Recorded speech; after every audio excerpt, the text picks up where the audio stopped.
Welcome to my YouTube channel Tech Mining. आज हम लोग ओवरऑल स्लोप एंगल पर न्यूमेरिकल को डिस्कस करने जा रहे हैं। तो बिना देरी किए वीडियो को शुरू करते हैं।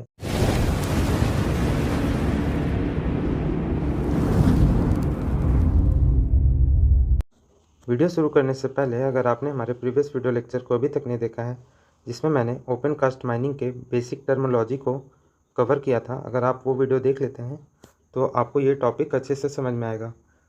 वीडियो का लिंक मैं डिस्क्रिप्शन में दे दूंगा, आप लिंक पर क्लिक करके देख सकते हैं। तो आज का हमारा टॉपिक है numerical based on overall slope angle. आज हम लोग इस बीटा एंगल को फाइंड करेंगे। यह फिगर एक ओपन कास्ट माइनिंग का जनरल स्ट्रक्चर है। इसी के थ्रू हम लोग इस बीटा एंगल को फाइंड करेंगे, मतलब कि ओवरऑल स्लोप एंगल को फाइंड करेंगे। इस फिगर के जरिए हम लोग ओवरऑल स्लोप एंगल को फाइंड करेंगे। तो इस फिगर में हम लोग क्लियरली देख सकते हैं कि जो बीटा एंगल बन रहा है वो एक राइट एंगल ट्रायंगल के फॉर्मेशन से बन रहा है। तो ये हमारा जो माइंस का बेंच फॉर्मेशन है वो एक राइट एंगल ट्रायंगल को भी फॉर्म कर रहा है। तो हम लोग राइट एंगल ट्रायंगल की मदद से हम लोग बीटा एंगल को फाइंड करेंगे। तो हमारे पास क्या क्या डाटा गिवन है? हमारे पास डाटा गिवन है बेंच हाइट। बेंच हाइट हम लोग को दिया हुआ है h, और हम लोग का गिवन है बेंच विड्थ, और उसके साथ साथ बैंक विड्थ भी गिवन है। तो जब परपेंडिकुलर पता है और बेस पता है तो हम लोगों का कौन सा एंगल का फॉर्मूला लगता है? Tan theta. तो हमारे पास यहाँ पे क्या है? Tan beta. तो टेन बीटा का फॉर्मूला यूज करेंगे हम लोग। और क्या होता है? Tan theta equal to perpendicular by base. तो परपेंडिकुलर बाय बेस है, तो सबसे पहले तो परपेंडिकुलर को लिखेंगे। तो यहाँ पे जो बेंच हाइट है, यहाँ पे 4 बेंच गिवन है, तो हमारा 4 बेंच हाइट हुआ। तो हम लोग यहाँ लिख सकते हैं 4h। और अगला जब हम लोग बेस पे आते हैं तो बेस हम लोग सभी को जोड़ देंगे। यहाँ आप देख सकते हैं बेंच विड्थ कितना है, 1 2 3, मतलब 3 बेंच विड्थ। प्लस अब हम लोग बैंक विड्थ को काउंट करते हैं, 1 2 3 4, 4x। तो ये है हमारा ओवरऑल स्लोप एंगल का फॉर्मूला। हम लोग यहाँ से बीटा को कैलकुलेट कर सकते हैं। अगर इन केस क्वेश्चन में बैंक विड्थ गिवन नहीं रहता है, बैंक विड्थ अगर गिवन नहीं रहता है तो उसे हम लोग फाइंड करेंगे। फाइंड करने के लिए हम लोगों को ये डिस्टेंस को कैलकुलेट करना होगा। ये डिस्टेंस को हम लोगों को फाइंड करना होगा बैंक विड्थ के लिए। तो इस डिस्टेंस को हम लोग कैसे फाइंड करेंगे? तो हम लोग देख सकते हैं कि यहाँ भी राइट एंगल ट्रायंगल का फॉर्मेशन हो रहा है, और ये जो डिस्टेंस है वो है x, जिसे हम लोग बैंक विड्थ कहते हैं। और ये डिस्टेंस जो है परपेंडिकुलर डिस्टेंस, वो है बेंच हाइट। तो यहाँ भी सिमिलर कंसेप्ट लगाते हैं हम लोग। टेन थीटा इक्वल टू क्या हो जाएगा? टेन थीटा इक्वल टू हो जाएगा हमारा, ये जो आप देख सकते हैं परपेंडिकुलर बाय बेस, तो यहाँ पे h ऊपर में आएगा और नीचे क्या आ जाएगा? x। तो इसके ज़रिए हम लोग बैंक विड्थ को कैलकुलेट कर सकते हैं। x इक्वल टू क्या हो जाएगा फिर? x इक्वल टू हो जाएगा h बाई टेन थीटा। तो यहाँ से हम लोग बैंक विड्थ को भी कैलकुलेट कर सकते हैं। ये हमारा ओवरऑल स्लोप एंगल का फार्मूला और ये बैंक विड्थ का फार्मूला। तो दोनों फार्मूला को समराइज़ करने के बाद क्या निकल के आता है कि ओवरऑल स्लोप एंगल जो बीटा है वो उसके इक्वल टू होता है tan inverse 4h divided by 3b plus 4x, जहाँ पे h है हमारा बेंच हाइट और b है बेंच विड्थ और x है बैंक विड्थ। और बैंक विड्थ का फॉर्मूला क्या हो जाएगा? x equal to h by tan theta. ये हमारा बैंक विड्थ का फॉर्मूला है। अगर इन केस क्वेश्चन में यहाँ पे x मिसिंग रहता है, वो बोलता है कि आप कैलकुलेट करके निकालें, तो हम लोग इस फॉर्मूला के ज़रिए निकाल सकते हैं। और एक चीज़ और करना चाहूँगा, अगर क्वेश्चन में यहाँ पे जैसे हम लोग इस क्वेश्चन में हम लोग इस फिगर में देखें कि 4 बेंच गिवन है, तो हम लोग इस फॉर्मूले को निकालिए 4h divided by 3b plus 4x। अगर 3 बेंच दिया रहता है तो हम लोग 3 बेंच को लिखेंगे 3h, और ये जो बेंच विड्थ है, बेंच विड्थ वो चेंज हो जाएगा, ये हो जाएगा 2b, एक मतलब कि उससे घट जाएगा, और ये 4x की जगह 3x हो जाएगा। मतलब जितना बेंच दिया रहेगा उतना बेंच हाइट को हम लोग लेंगे और एक बेंच विड्थ को घटा देंगे, और बैंक विड्थ को भी हम लोग सेम लेंगे जितना दिया रहेगा। जैसे 4 बेंच दिया रहा तो 4 बैंक विड्थ भी लेंगे हम लोग, और 3 बैंक विड्थ दिया रहा, 3 बेंच दिया रहा तो 3 बैंक विड्थ भी लेंगे। लेकिन बैंक विड्थ वो तो सेम रहेगा, लेकिन अगर बेंच विड्थ का बात आता है तो वो एक घट जाता है। अब हम लोग कुछ न्यूमेरिकल को डिस्कस करते हैं। तो सबसे पहले क्वेश्चन को रीड कर लेंगे अच्छे से। क्वेश्चन में दिया है 4 benches are being worked by the open cast mining system. Height, width and face angle for each bench are 15 meter, 50 meter and 70 degree respectively. The overall slope angle of the benches in degrees is first है 15.45 degree, second 19.25 degree, third 32.65 degree, fourth 36.25 degree. Question को read करने के बाद सबसे पहले हम लोग जो डाटा गिवन है उसे हम लोग लिख लेते हैं। तो सबसे पहले क्या दिया हुआ है 4 बेंचेस। तो क्वेश्चन में हम लोगों को क्या दिया हुआ है, पहले 4 बेंचेस दे रखा है। तो नंबर ऑफ बेंचेस कितना है 4, number of benches equal to 4, number of benches equal to 4 हो गया। और अगला क्या दिया हुआ है, हाइट ऑफ बेंच दिया हुआ है और विड्थ भी दिया हुआ है और फेस एंगल भी दिया हुआ। तो हाइट ऑफ बेंच कितना है, एच हमारा हो जाएगा 15 मीटर और हमारा जो विड्थ है, बेंच का विड्थ कितना दिया हुआ है, बी इक्वल टू हो जाएगा 50 मीटर। और जो थीटा एंगल है, फेस एंगल जिसे हम लोग बेंच एंगल भी बोलते हैं, वो कितना दिया हुआ है 70 डिग्री। इस क्वेश्चन में बैंक विड्थ मिसिंग है, तो सबसे पहले हम लोग को यही फाइंड करना होगा। तो इसको फाइंड करने के लिए अभी हम लोगों ने फार्मूला देखा था, S X equal to H by tan theta. और हमारा इसमें एच कितना है 15 मीटर और 10 और थीटा कितना दिया हुआ है 70 डिग्री।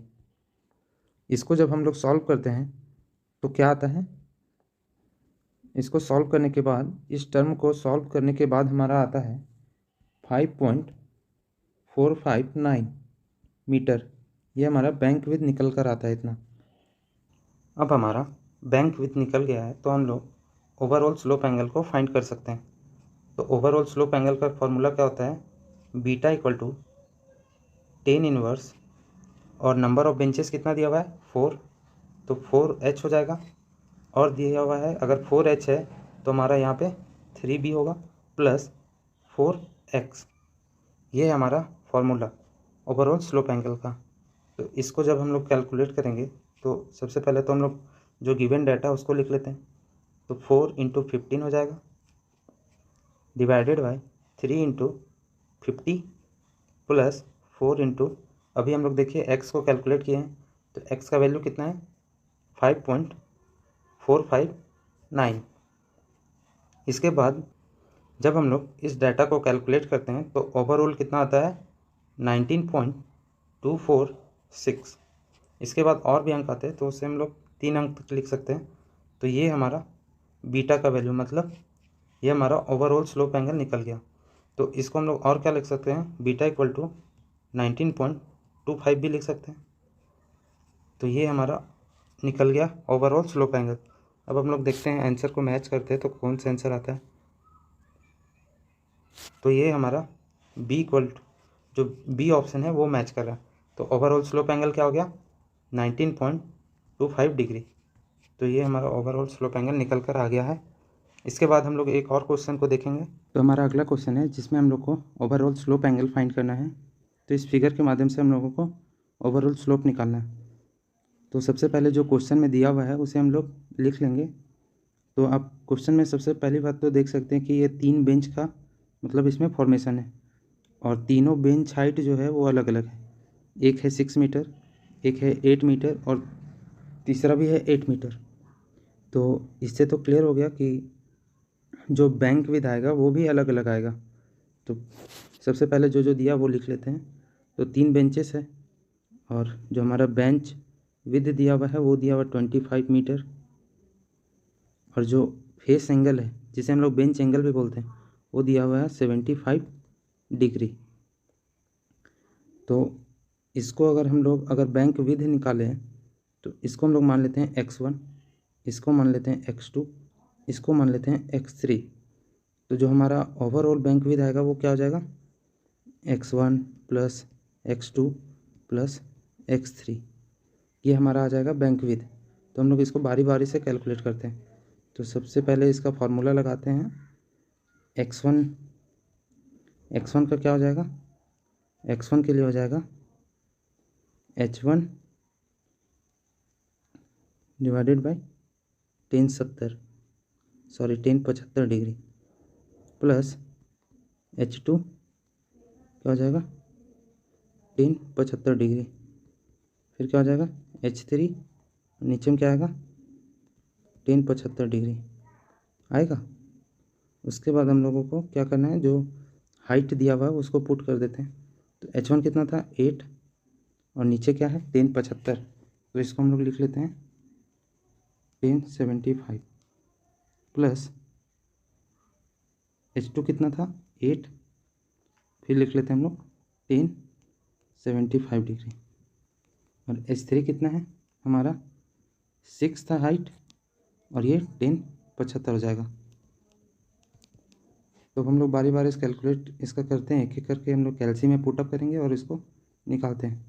तो जब हम लोग कैल्सी में पुट करते हैं 8/1075 डिग्री, तो हमारा क्या आता है, हमारा वैल्यू आता है 2.1435 प्लस ये भी तो सेम आएगा 2.1435 प्लस इसमें डिफरेंट आ जाएगा क्योंकि ऊपर में हाइट जो हमारा वो 6 दिया हुआ है और हम लोग कैलकुलेट किए थे 8 का करके। तो इसका जब हम लोग कैलकुलेट करते हैं तो इसका आता है 1.6076। अब जब हम लोग इसको तीनों को जोड़ते हैं तो हमारा क्या आंसर आता है वो देखते हैं। 35 प्लस 2.1435, तो इसको जब हम लोग जोड़ते हैं तो टोटल आता है 5.8946। तो ये हमारा बैंक विद आ गया मीटर में। उसके बाद अब हम लोग फार्मूला लगाते हैं ओवरऑल स्लोप एंगल का। तो इसका फार्मूला क्या होता है, बीटा इक्वल टू होता है tan इनवर्स, क्या हो जाएगा यहाँ पे हाइट दिया हुआ है, हाइट तो अलग अलग है तो हम लोग सबको जोड़ देते हैं। कितना कितना था 6 + 8 + 8, और जो हमारा बेंच विथ दिया हुआ है वो 2 × 25 प्लस जो हम लोग ओवरऑल बैंक विद निकाले हैं तीनों को जोड़ के, तो ये क्या है 5.8946। अब हम लोग इसको कैलकुलेट कर लेते हैं। तो देखते हैं कैलकुलेट करके कितना आता है। सबसे पहले तो tan इनवर्स हम लोग को लिखना पड़ेगा और ऊपर में जाएगा 6 + 8 + 8 और डिवाइडेड में जाएगा 50 + 5.8946। इसको जब हम लोग कैलकुलेट करते हैं तो हमारा आंसर आता है 21.48। ये हमारा ओवरऑल स्लोप एंगल। तो इस तरह से हम लोग इसको फाइंड कर सकते हैं। तो आज का टॉपिक हमारा यहीं पर समाप्त होता है। ऐसा ही माइनिंग से रिलेटेड कुछ भी टॉपिक को जानने के लिए हमारे चैनल को सब्सक्राइब करें। मिलते हैं एक नए वीडियो के साथ।